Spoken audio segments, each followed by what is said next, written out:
In keeping with the tradition of the Lorentzsen Center luncheons, which is to say we begin on time and we end on time. So I invite you to find a spot to sit. My name is Paul Dubry, and I'm standing in today for Faith Ngunjiri, who is on leave at this point of time. She and her husband, Charles, are in the process of adoption, so they are off to important responsibilities. Welcome all of you to this luncheon. I note in beginning that the person for whom this series is named, Norman Lorentzsen, passed about a month ago. Norman Lorentzsen was 99 years old, and really up until the last few months, he was busy writing out checks to his favorite charities or instructing others to do so. Because more than anything else in life, he was a person of abundance.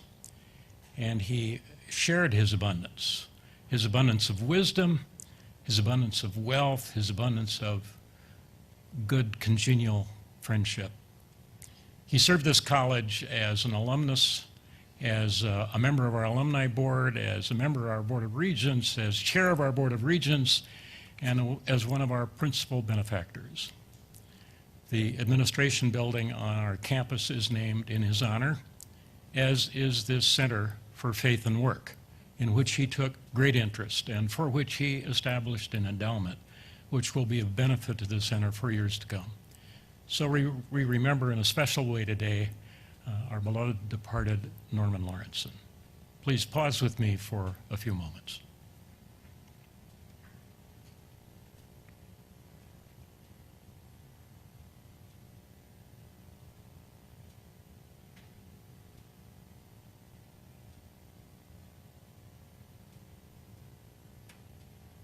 Thank you. To offer our prayer of invocation, I'm pleased to introduce Jessica Thomason, the Executive Director of Lutheran Social Services of North Dakota. Jessica.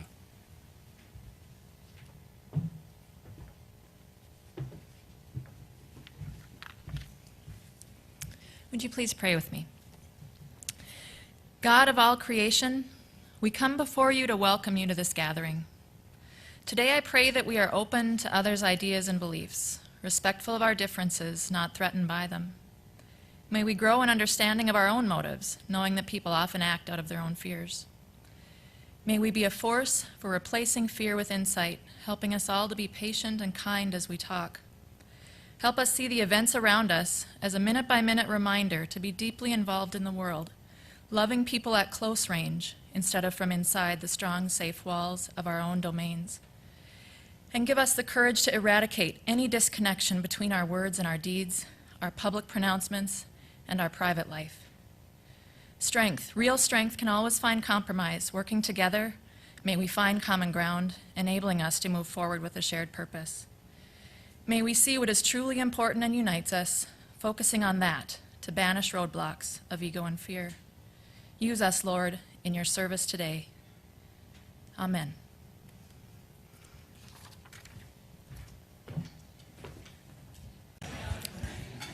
I hope you've enjoyed your luncheon, and if you're not finished, why continue to enjoy your lunch.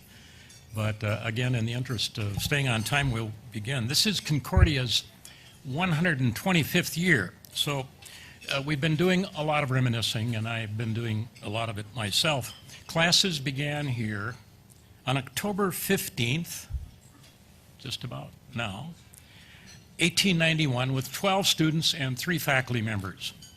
Now, by December, there were 60 students because the farm kids finished the harvest and came to school when they could. In the early years, the business curriculum was very popular.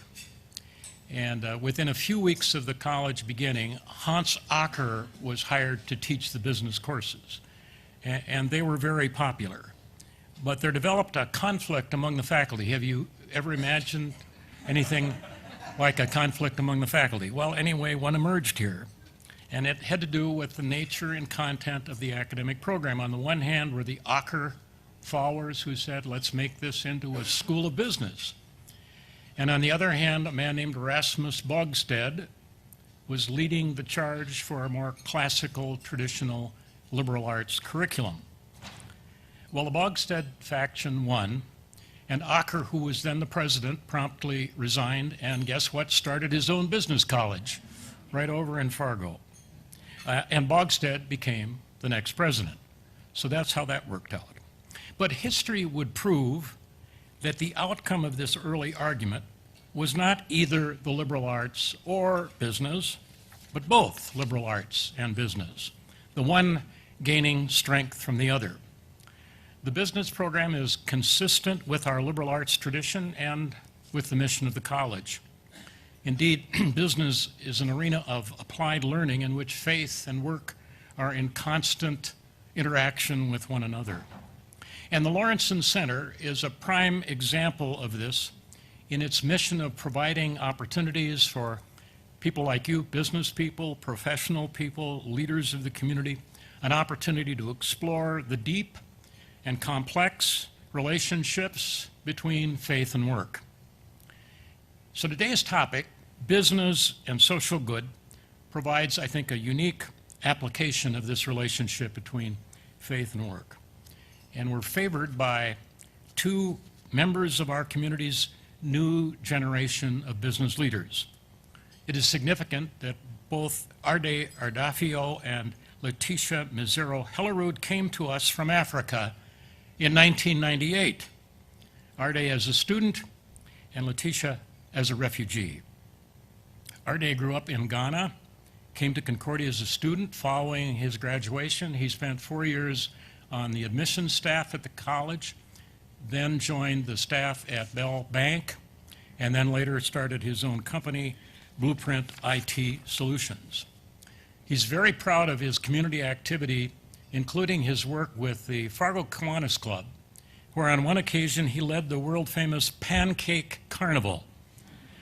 They established a world record for pancakes produced in an 8-hour day. 34,818 pancakes. We're not sure who ate them all, but they were produced. Arday and his wife, Cara, are parents of two beautiful daughters, Elise and Emma, and they are members of Bethel Evangelical Free Church. Letitia grew up in Burundi and earned her BA degree at the University of Burundi. She came to Fargo as a refugee in 1998. She subsequently earned a master's degree in management at the University of Mary. She is the founder and owner of Ubuntu Consulting, which provides educational services in the areas of multiculturalism, diversity, and refugee services. She has been active in the community as a member of the Fargo Human Relations Commission, as a resource to the Tri-College New Leadership for Women program, and as the chair of the planning group that's preparing for the 2017 Martin Luther King Day celebration.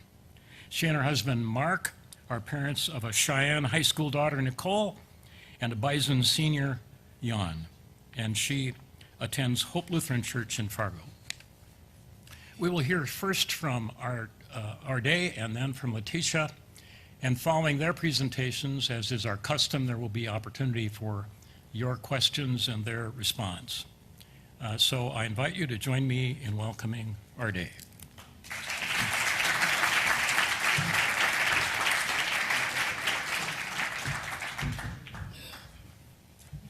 Well, hello. It's nice to see some friends in the audience here. Thanks to Concordia for inviting me to speak. I've always enjoyed listening to this. It's kind of nerve-wracking to be standing up here and speaking. I want to blame a couple of people for being responsible for me being here today. Jim Hausman goes way back in '98 when I was working on trying to find a school in the U.S. to come to. Applied to Concordia, thinking I wanted a small Christian school. And Jim and Karen Lee were extremely instrumental in making sure that I had a great admissions experience. I think on my TOEFL, which is a test of English as a foreign language, when I was asked, which school are you going to? I said, first choice Concordia, second choice Concordia, third choice Concordia. So they did a very nice job in working it so I could, end up here.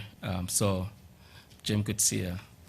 All right, so this is exciting. And I'm going to talk about just a couple of things that, we've been kind of working on, taking risks, how the community has been supportive and helped us, and where we kind of see ourselves going in future. So please bear with me. I have a little PowerPoint and stuff, so hopefully technology works. Is it working?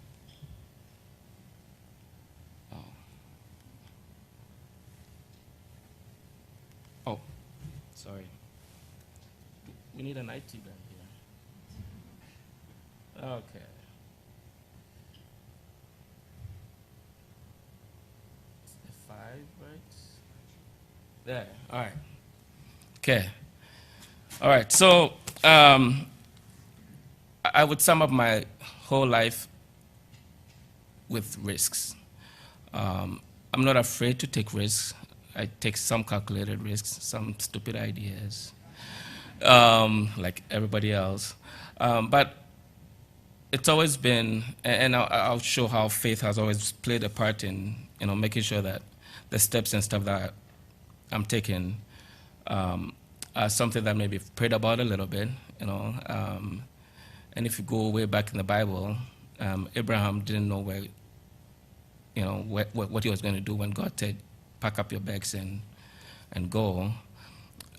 So just wanting to come to America was one of the things that I would say was my first biggest risk that I took by myself.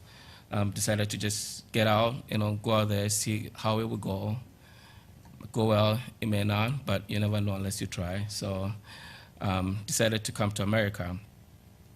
This has been one of the main themes that I've always used to kind of help me to know that, without taking that step, you never know what it's going to be, right? So, and I always fall back on, there's always Walmart as my excuse, right? So if you just go out there, try it. If it doesn't work, hey, Walmart always needs greeters. So don't be afraid to try stuff. Got in New York, had to leave Ghana really fast, so I just came out, scrambled last minute, got the ticket, came to Ghana, collected it. I think my mom had to buy some medicine for her dad, and she had about 20 pounds in her pocket to do that. So I landed in New York with about $25 in my pocket, 20 pounds, so converted it to $25. And then called a friend in New York and like, hey, I'm here. He's like, what? You didn't tell me you're coming or whatever. I'm like, come pick me up. So picks me up, I hang out with him, and then we try to figure out how you're going to get to Moorhead, right? I'm supposed to come to Concordia and stuff. So, he put me on Greyhound, 2 long days on the bus. I haven't taken Greyhound since. Not good. But, so that was an experience, driving through all those towns, coming to the cold, a little chilly here. But one thing I've always learned, and one thing I always appreciate about this community is everybody is so warm here. And even though it's freaking cold, you always feel that, people are excited to see you here. It just gives you a warm, fuzzy feeling inside. So I always enjoyed and loved my, Concordia experience. Got involved, took advantage of every single opportunity to learn about the culture, learn about the people. Went to visit farms. Some farms, they don't turn the heat on at night, so it's freezing cold in the house. Try the fresh milk thing. That didn't work so good. Went to the cities. Pretty much took advantage of all my friends who were like, come home with me for Easter or come home with us for. So, took advantage of all that stuff and learned a lot. After graduation, which I graduated with a computer science and business major, took advantage of every opportunity to also learn the computer stuff. So worked in the computer services, worked in networking, did some web design stuff, just to try and get a sense of where I want to end up or what I want to do. Ended up liking networking a lot, so I did my network internship at Mayo Clinic, which was amazing. And that was because of a Concordia connection. Chris, I think he's still there, so he helped me get my internship there. So I really enjoyed my experience here, and I hope my kids get to come here someday. But I always told my Ghanaian friends that you have to take advantage of, you come here, or anybody else, you come here to learn, so you have to take advantage of everything and everybody and experiences that you have here. And one of the things I noticed about some of my Ghanaian friends was they always, they always stick together on everything. And I always kept telling them, you got to strike a balance. We're not bringing Ghana here, right? We're coming to America to learn about how things work here, how everything works here. So, go to the farm in Barton, North Dakota, hang out with your Ghanaian friends when you can. Take advantage of everything here and learn as much as you can, because you never know where life is going to take you. So after graduation, stayed around. Lindy Rodenbaugh, I think, was the director of admissions. So got me in here. I had the Twin Cities territory, so I traveled quite a bit over there and did all the, and some of the students visited the high schools and all that stuff. Talked about my experience here, how I came from, Africa to Fargo or Moorhead. Anytime they complained about the cold, I said, hey, look at me. I came from Africa. You have no excuse, right? So you kind of use that to, get them to come and visit, check it out. And a lot of them loved it when they came here, because it's just, this community is so awesome that it's tough not to love it when you get the chance to visit it. So did Kiwanis. Rick, I think I was going to buy a suit for something, I don't know, interview or something like that. Walked into Strauss, and then Rick Stern, who's also here today, said, you'd be good at Kiwanis, you should join. So it was 2001, joined Kiwanis, and that actually helped me even stay here longer, because I ultimately knew that I wanted to start my own business and try my own thing. And the roots and the friendships and the connections I made in Kiwanis and the community were huge, because if I had moved to the cities, which pretty much everybody does after they graduate from here, is grab their stuff and move to the cities. Starting your own business there will be, nobody knows who you are, nobody cares for what you have, unless you're selling something that everybody needs. It's going to be a real, starting a business is an uphill battle, but this will be probably climbing a mountain if you go somewhere that you don't know anybody. So stayed here to do that. Dick Solberg said, hey, come join us at Bell State Bank, check it out. One thing I knew for sure, if you want to know your own business, you got to know how the banks work, how to borrow money, how to use money and stuff like that. So I was like, sure, I'll check it out, right? It won't hurt anything to learn. Did that, had a great experience, worked there for about 3 years. And that was great, learned about the banking system, how it works in the US, how money works, how money moves, stuff like that. So, which has been very helpful in, you know exactly what to put on the stuff to get the bankers to give you money. You got to know that. So that was an amazing experience.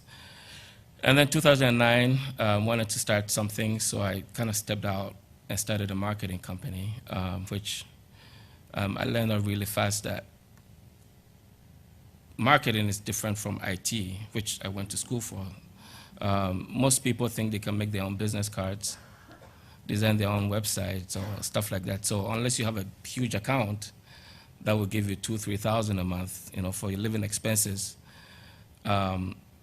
it's tough to do that. But on the IT side, right, you can charge Paul Davry for $100 here, which I think I've done a few times, right?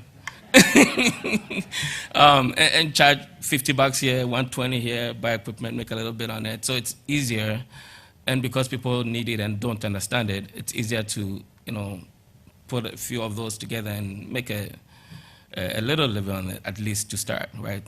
That's why having the connections here, having the friends here, ended up being amazing, because then you had friends who would say, hey, come fix my computer. And I love Americans, because if you don't, they want you to pay, right? Versus the Africans, it's like, oh, do this for free or whatever. The Americans, if they offer to pay and you don't take it, they won't call you back.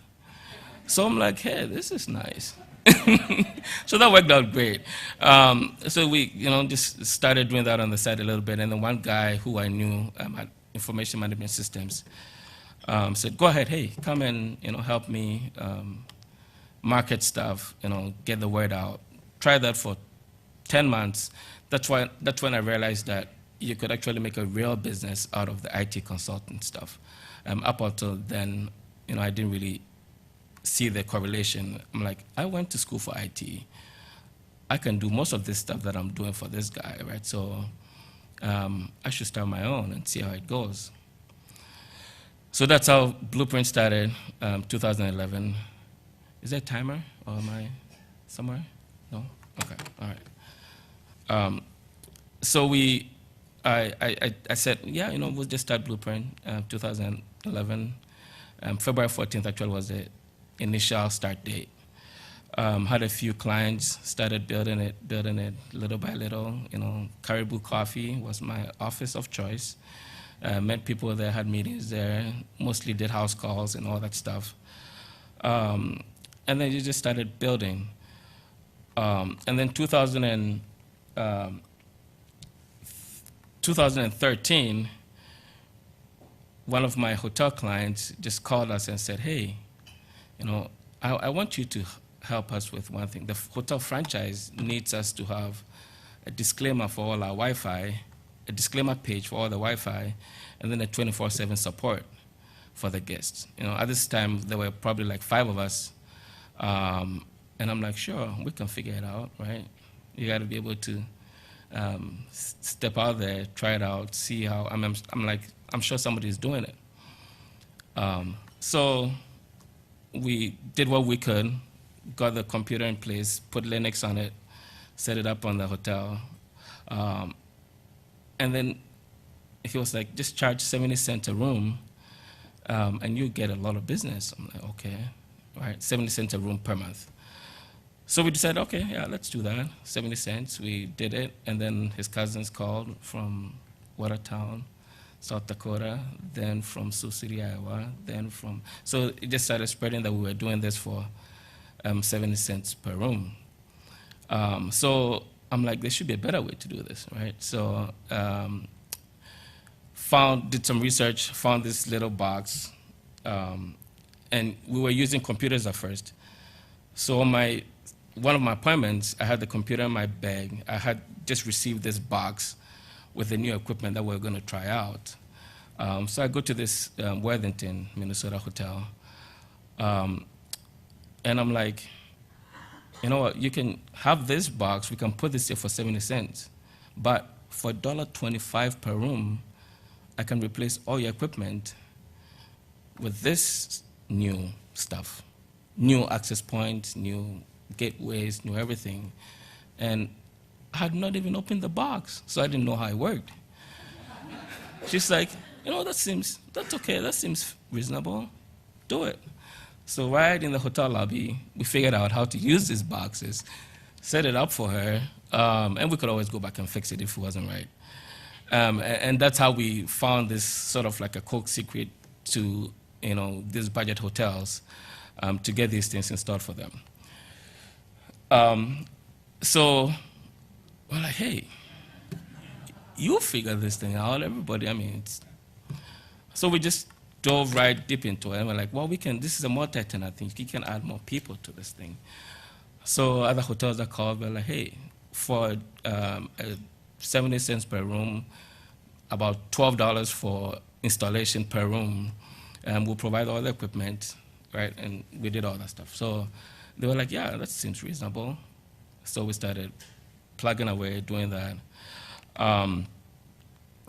So fast forward 3 years from that one hotel. Now I think we are in over 250 hotels in 36 states that we do all their Wi-Fi from installation, setup, and then the guest support. You know, so some of these hotels, if you go to some of these budget hotels in, you know, South Dakota, Iowa, and stuff like that, chances are you probably run into one of our the hotels that we do Wi-Fi for. So that started with just one, right? And that started based on the faith that we had that, you know, I don't know where this is going to go, but I'm going to, you know, trust God that if He wants us to go there or if He wants us to do this, hopefully, right? We don't know. It's going to be something that can grow and blossom. So we're still, you know, building those. We're still doing the hotel stuff, and it's hotel Wi-Fi is exciting. I don't know if you guys know that, but everybody has 2 or 3 devices. The kids come with Xboxes. If the Wi-Fi doesn't work, they will leave the hotel. It's hands down. I mean, it's like, so we're like, we found this thing. It's like taking candy from kids. I mean, it's just, they're like, get this and do this tomorrow, right? So, so that kind of just, I mean, we were so busy, you know, driving around, and we had to figure out how the best way to do this. We got installers in the different cities, you know, so if we get a contract, we have somebody locally do the site survey, and then we'll get the equipment, program everything here, ship it back there, and then, you know, so we had to figure out how to scale this, right? Because we can't just go to everywhere and get this done. So that kind of helped us pretty much explode our path. I mean, it just basically went from small time stuff, starting to make significant growth in that. This was all based on not knowing. I didn't know how it was done. I had to just walk in there, pray that it was going to go well, and by God's grace, He was there with us and helped us get to, you know, a place where we continue to grow. We send out emails every week, and we have people just jump on and say, hey, we want to do this, let's get this done. So especially for the kids that are in here, don't be afraid to try stuff, you know, don't be afraid to fail. It's okay if you do some things, you know, we've tried so many things that haven't worked. But God puts a lot of people, God puts a community around you that work with you, that are eager to help you get to where you have to be or you want to be. And, you know, and I can count, you know, so many people that have been extremely instrumental in, and you can see that these are God moments, right? These are not just because, you know, we're special or whatever, but you can see that God has a hand in, you know, I remember, and you know, Hydrak is here too. He's stepped in and helped us, stormed out. There's so many people that have, you know, stepped out to help us grow, and it's God putting something on their heart, right? Because every startup is a risky venture, right? If somebody's putting money in there, they know they may not get their money back, right? So, but hopefully you can show them that, you know, this is worth something, and it's actually believing in you. It has nothing to do with what you're selling or what you're doing, right? Because the numbers don't show that. The numbers will show that you are losing money or going too fast, but taking the step of faith in knowing that, you know what, I think this guy may make it or he may do it, and I'm going to invest a little bit in there. Knowing that, you know what, I may not get it back.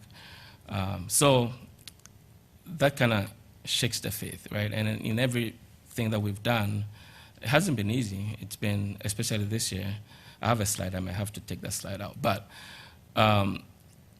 most days it's exciting, and then, you know, some days it's extremely hard, and some days you're like, where the heck am I going to get money to make payroll, right, in the next 3 days? And then all of a sudden something happens, and boom, you are able to make it. And so it's just like a one day at a time, a failed journey. There's no way you can say that you have total control of what you're doing, because you don't. I mean, some contracts will fall through.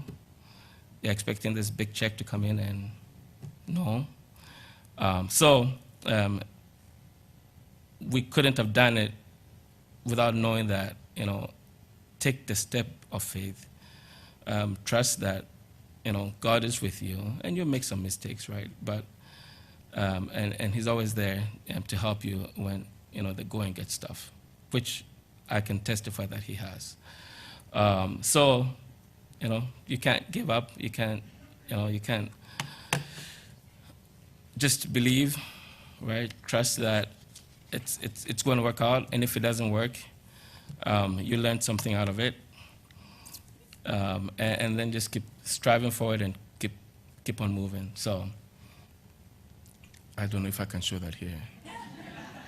I suppose you can drink on campus now, so that might be okay. So during the Olympics, this really hit me very hard when the marathon guy, he got kicked, he fell, but he still came back, got up, and still won the gold. So no matter how many times you fall, or no matter, he came back and won the whole Olympics. So this image is really stuck in my head. There's been really hard times. This year has been tough, but gets better. So just faith. Trust that God is with you in everything that you do. Check in with Him just in case, there's a clear thing that don't go there, then you don't go there. But even if you do, you have something to, an experience to learn from. And the community is just to support you. There are people there who are cheering for you. So don't be afraid to ask for help, because God puts everybody in your life for a purpose. So thank you so much for the opportunity to speak. Hopefully, you've seen how God has been gracious. There's so many stories I can tell you about how something wasn't supposed to happen and it happened just because of nothing I did or nothing that we did, and everything to do with somebody up there, watching your back and making sure that you're okay. Thank you.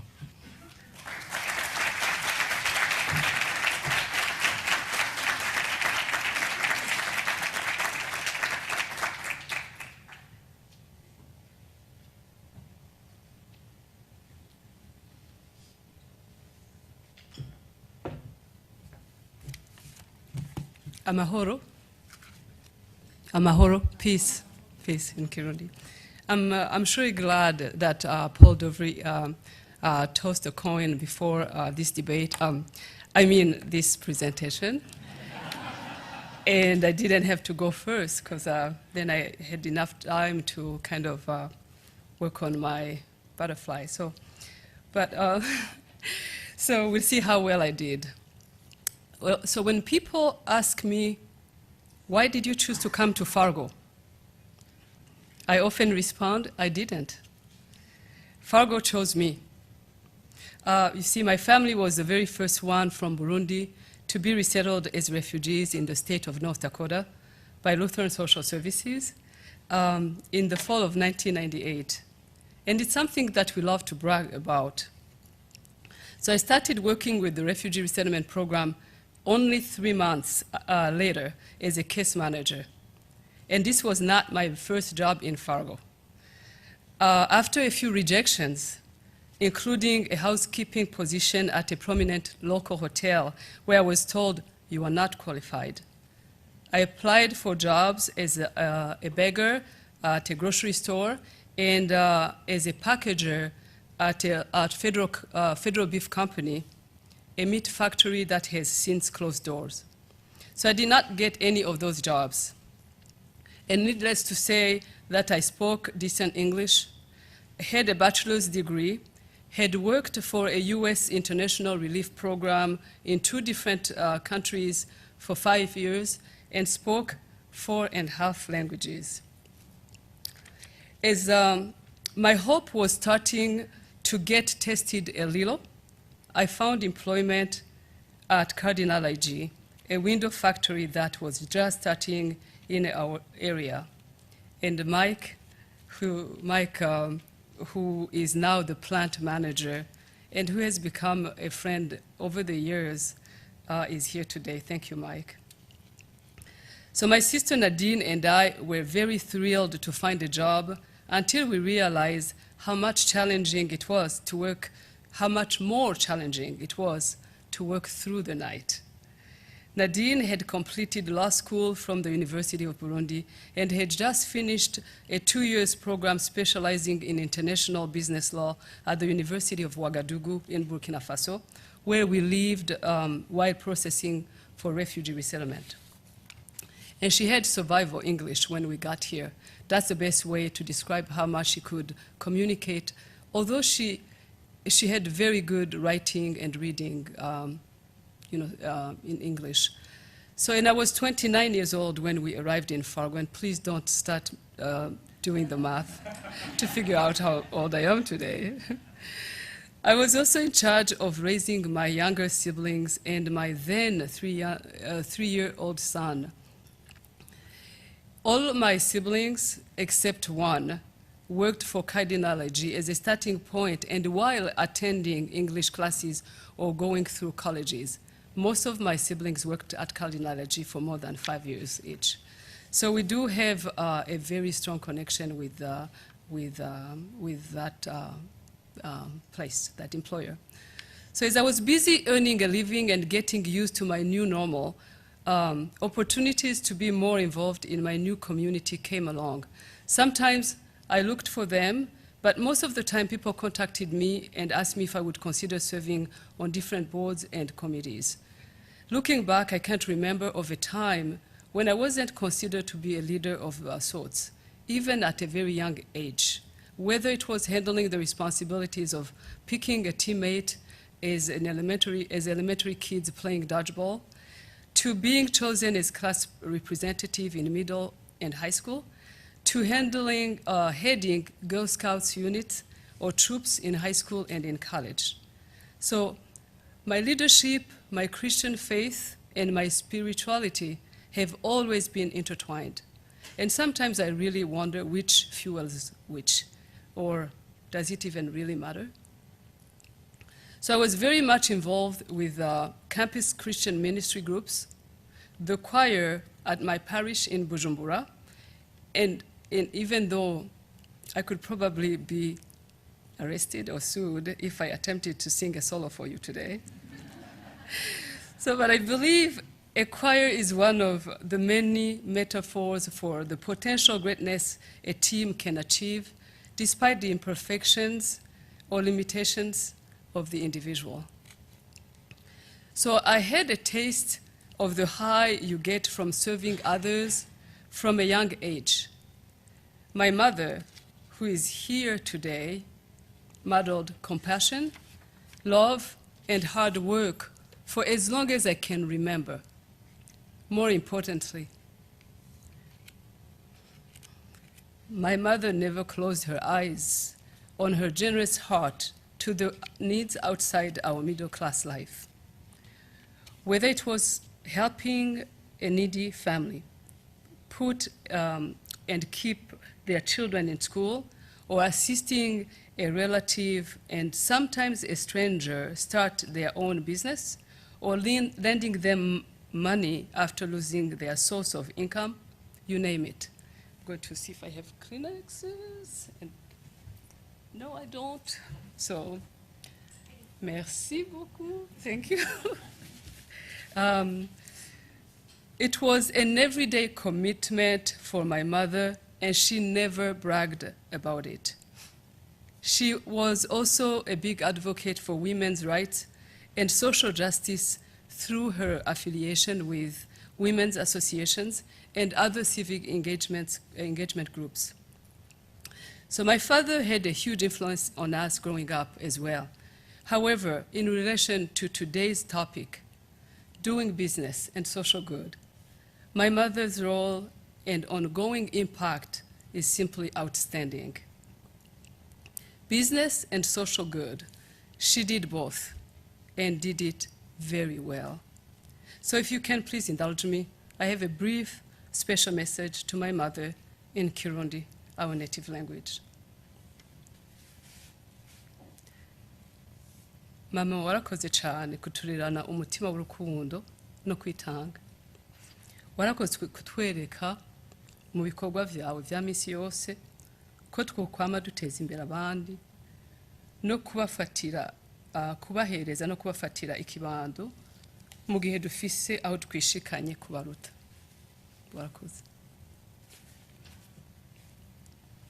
After we left Burundi, my mother and a couple of her friends started a group home for orphans of war and AIDS, a group that she's still actively engaged in, even from afar.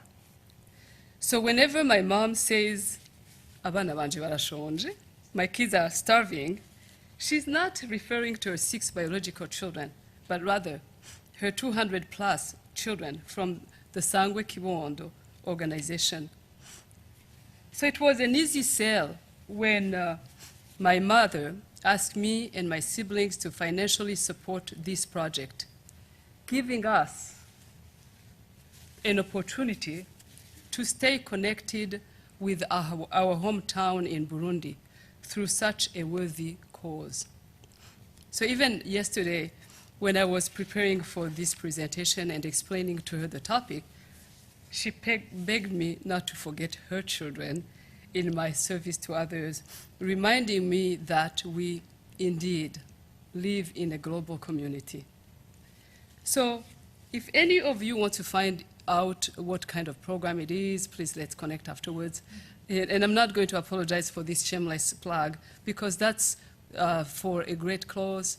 And if you took time to come and listen to this presentation today, I consider you a special person who might have a soft heart for others, unless being here is part of your job, or you are related to me, in which case you didn't really have a choice. So Mom is only visiting for 7 days, but somehow she managed to still emphasize one of the values that she truly instilled in us: sharing your gifts, whether it's money, time, or talents. We all have a lot to share and or to give away.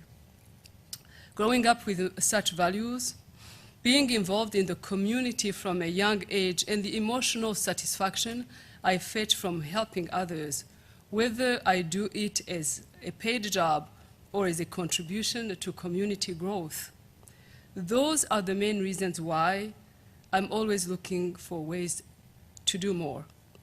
So since arriving in the United States, I have served on the board for the Presentation Partners in Housing, and it's a religious organization that I love and respect, to the point that I decided to learn as much as I can about its history, the founder of the order, the philosophy behind the organization, its pillars, and so on. I recently started what is referred to as a formation year before I can become a presentation associate. And this is a layperson who does whatever your calling is, or my calling is, infused with presentations values.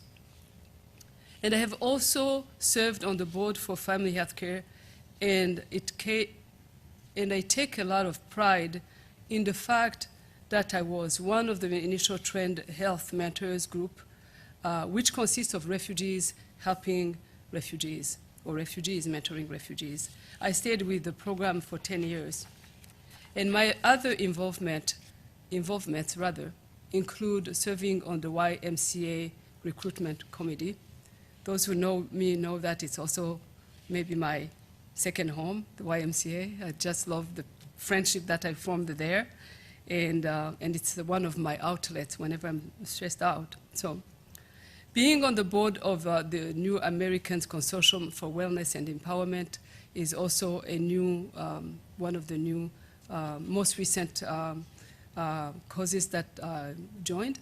And I also participate in the Parent-Teacher Association Committee at Cheyenne High School, where my daughter Nicole is a sophomore, as well as the Fargo Human Relations Commission, where I'm currently serving my second term. So I consider a challenge and a privilege to chair the 2017 Martin Luther King Jr. Day celebration event, planning committee rather. And this is an event organized and sponsored by the city of Fargo. Over the years, I have found that I'm at my best as a leader when I'm serving without a title or a job description. I enjoyed the many hours where my 2 kids and I consistently did home visits, volunteering with the newly resettled refugees as a family. Sometimes my son would help the kids with their homework or read to them, while my young daughter played with the children. Helping our friends sand a bag during the many floods we have had over the time since we came here, where times I knew I had to show up, whether I knew the people needing my help or not. So my civic engagement include, but are not limited to, making sure that the leaders I know will speak for all are elected for office. So whether it's a monetary donation or hosting a house party for a candidate, door knocking, or having a yard sign, I will accommodate anything that will help the candidate as long as it works for my family, no matter how small it is.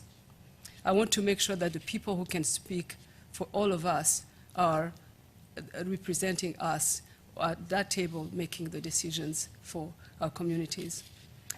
So the same way I learned watching my mother, I hope that Jan and Collie will learn from these examples and continue serving their community wherever home ends being.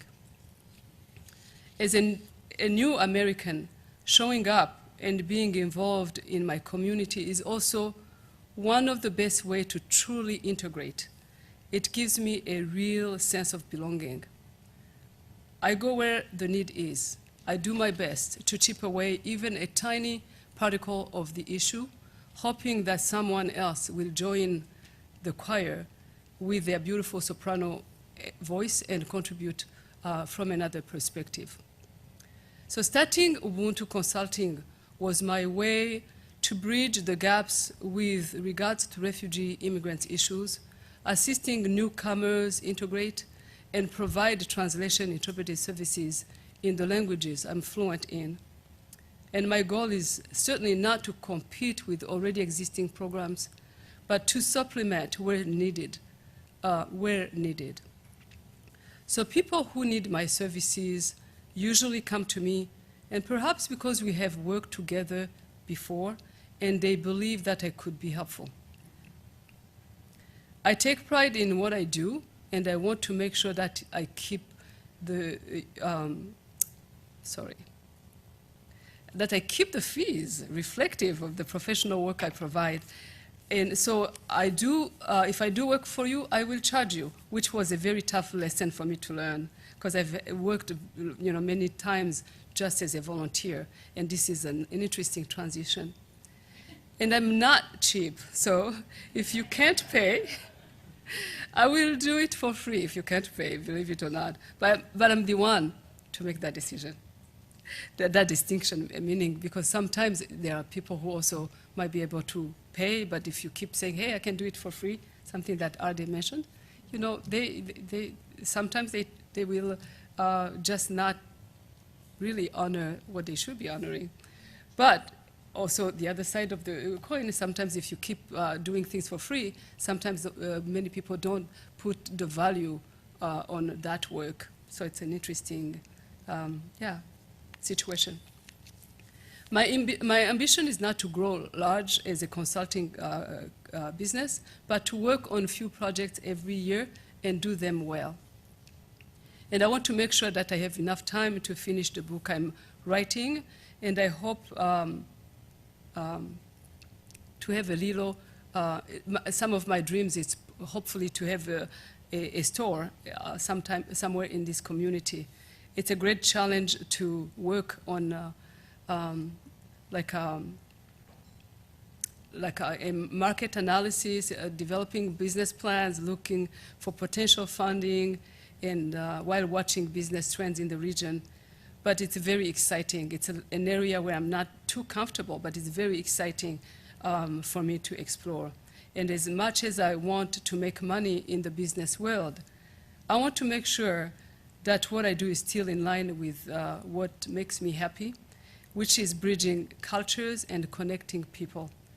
So wish me luck or pray for me. So spending time with my friends and my family help manage stress in general, as well as navigate the many challenges of starting a new project, working out and taking time to just be instead of consistently doing something are great distressors for me. I love my daily walks, and I also love to connect with people who are considered experts in the field that interests me. I love to have mentors. They have worked for me so well over the years. And of course, my faith is the overarching shield to anything I do, when it's working well, and obviously when it's not working well. So whether I'm doing business or being involved in the many servant leadership projects in my community, I have learned to take small steps. Sometimes we get discouraged by the size of the task at hand, but we shouldn't. How many of you have heard of the starfish story? Raise your hand, please. How many of you would like to hear it? Okay. So my friend Mike is going to read us the starfish story.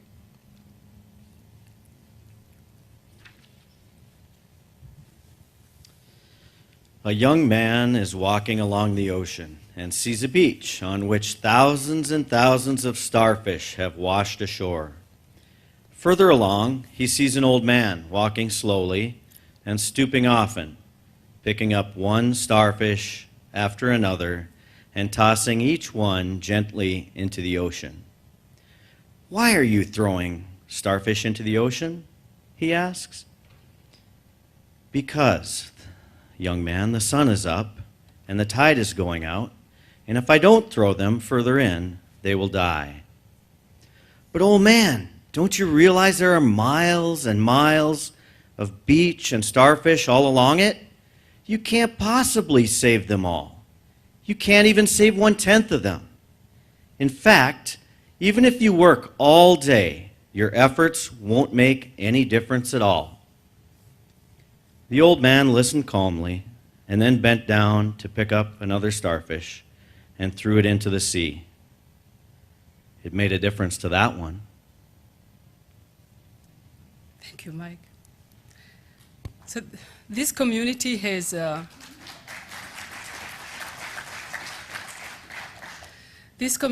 served me very well in good times and in challenging episodes of my life.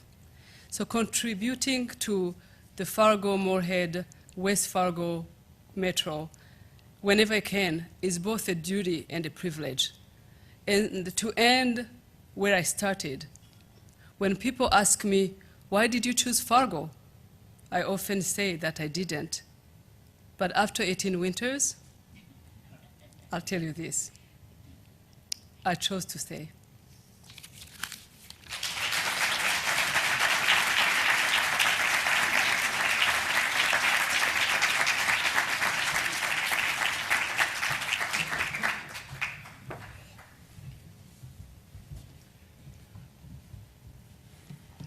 Thank you, Letitia and Arday. And now we move to the conversation portion of this program, so I invite your questions. If you would, stand and announce your name and indicate to whom you are directing your question. First question right here. Hiram Draki. This might be a starfish question, I don't know, but I have to ask Arday. There were 47 of you who came to Ghana on the same year to Concordia. Where are the rest? Oh, most of them are in Minneapolis area, a few in the Maryland area. I think one went back to Ghana, but majority of them are in Minneapolis.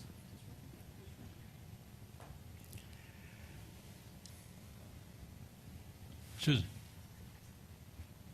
So to both of you, there is a lot of discussion these days during these presidential debates about immigration, and some of that not so positive. And we know that we are a land of immigrants. So I'd like to understand from you, as a community, how can we help better integrate and help people understand the positive things about what each of you bring to our community?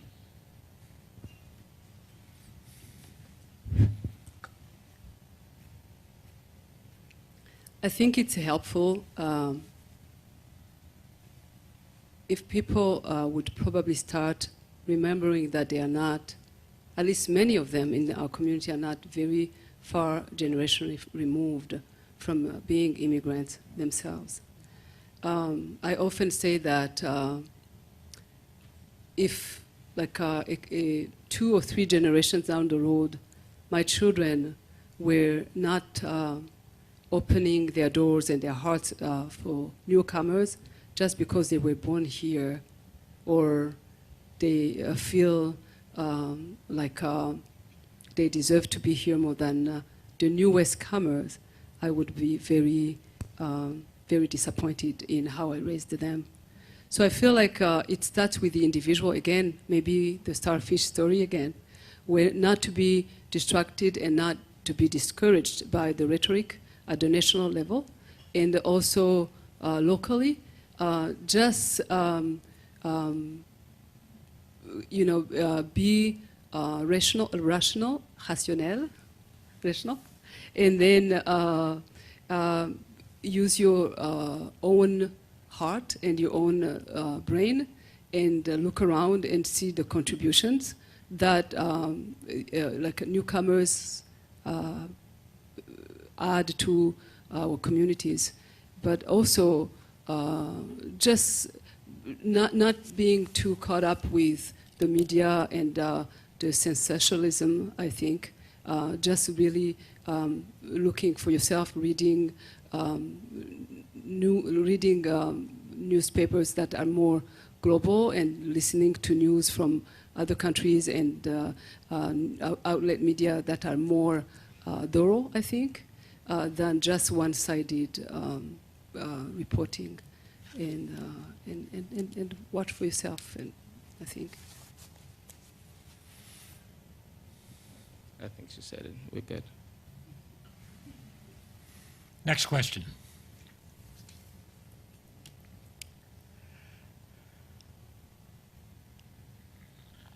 Here it is.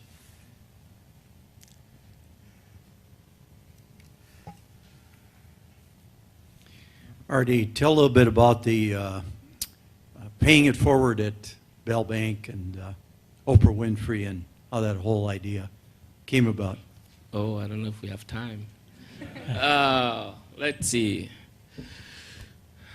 I think when I was at Bell State Bank between 2006 and 2009, Deal or No Deal was a popular TV show, I think, at that time. So Julie, I forget what her last name is, Julia, the HR director at Bell, said we should play that. And if you've never been to a Bell State Bank Christmas party, I mean, it's huge. It's a lot of fun. They give out a lot of prizes, give out a lot of money. So they wanted us to play, wanted me to play a contestant, and this was all rigged, so set up. Nobody knew that. They thought it was real.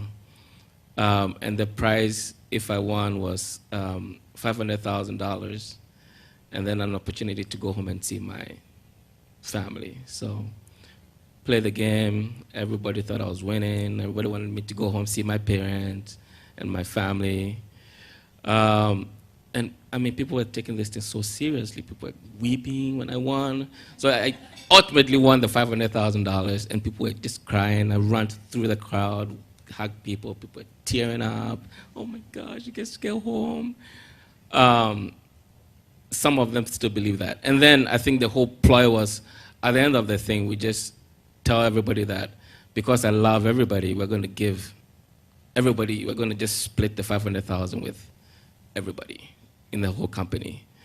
So that made me an instant hero, right? Because instead of keeping the money, I was splitting it. I should have kept the money. I should have said, I'm keeping this money. But so we gave that away, and so that's the first time. And then the next year, instead of giving it back to the employees, they came up with an even much better idea of, why don't we take, I think, $1 million, give it to the people, and then have them give it to whomever they want to give it to. So then it, started exploding, and it's now a big deal and an awesome project that they do every year. So, Thank you. We need to wind up now, and I want to say on behalf of all of us, thanks to Letitia and Arday for their presentations today, and thank you for making our community your home. And thank you for all of the gifts that you share with our community. We are enriched by your presence and by your gifts. Thank you very much.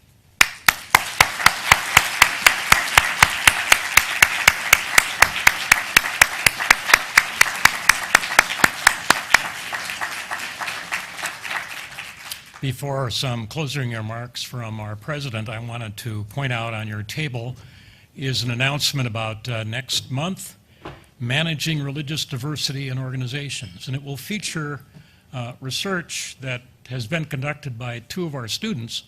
They'll see what they discovered in the workplaces in terms of dealing with interfaith matters. They'll report their findings and also offer us recommendations. So invite you to sign up and join us then. President Kraft. Paul, thank you very much. I am struck at the close of this week with the wholeness of our faith and learning life at Concordia College. On Monday in chapel, 2006 graduate Maquette Denis McMahon arrived here from Haiti to talk to us about the work that she has done there. Many of you here in this room know about Maquette, who after she graduated from Concordia with a nursing degree, returned to her home in Port-au-Prince and founded an organization called Teach Haiti, through which now more than 400 children are going to school. And I am struck, as I thought about, Susan, about your question, about her story and Arday's story and Letitia's story. These are stories of human dignity. These are stories of human achievement. These are stories of love for the neighbor, as you told us the wonderful story of your mother's generosity to her children. You know, Arday, I noticed the joke about jumping off the cliff and building the plane. The joke about college presidents is that we're flying a plane that's being built after it takes off. And as you can tell from Dr. Dovry's story, sometimes the people on the plane are arguing about what kind of plane it's supposed to be, even after you're in the air or where you're supposed to land. But one of the things that pleases me so much as I close here about Concordia College is that we know what kind of plane this is. We know who we are. A college founded by immigrants 125 years ago, a college whose purpose is to influence the affairs of the world by sending into society thoughtful and informed men and women dedicated to the Christian life. And we know, because we're good students here at Concordia College, I know it's not Lutheran to brag, but just a little bit here, we know that Martin Luther has taught us that the Christian life is the life of radical love for neighbor. Radical love for neighbor, and we know the great Old Testament story in which a lawyer, lawyers take it on the chin in the New Testament, as you may know, asked Jesus, who is my neighbor? And Jesus tells the story of the man who fell among thieves moving from Jerusalem to Jericho, and of the Samaritan who acts as the neighbor to that man who was beaten and robbed. So I want to say that in Maquette at the beginning of this week, and in Arday and Letitia at the end of this week, we see in their lives the answer to that lawyer's question. We see in your lives the answer to that. And we know who our neighbor is because you have taught us. Thank you very much. And we wish all of you a good afternoon and a wonderful weekend, and we look forward to seeing you here again in the Norman Lorentzsen Center for Faith and Word. Thank you all.